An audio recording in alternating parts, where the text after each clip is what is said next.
Dari kedua korban saya tidak mengenali semuanya. Nyampe di Polresta, saya langsung dipukulin.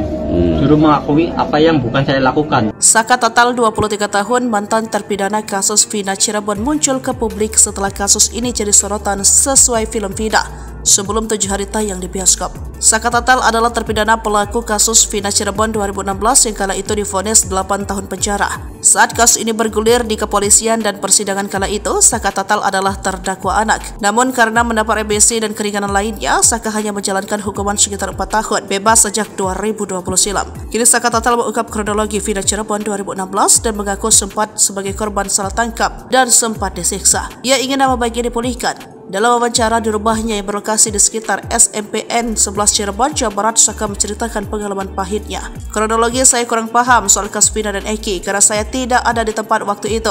Saya ada di rumah, lagi sama kakak saya dan paman saya dan teman-teman.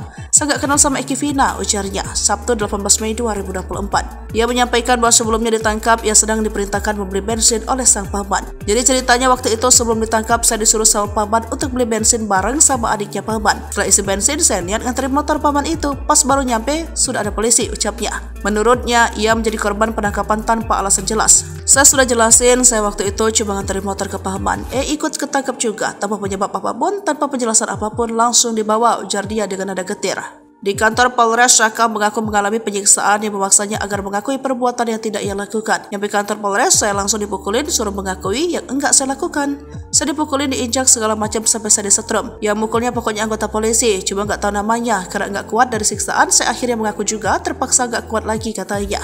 Setelah bebas, Saka mengetahui adanya 3 DPO dalam kasus ini. Setelah bebas tahun 2020 lalu, saya baru tahu kalau ada 3 DPO kasus Vina. Saya pun nggak kenal siapa 3 DPO itu. Saka juga menegaskan bahwa ia bukan anggota geng motor dan tidak memiliki motor sama sekali.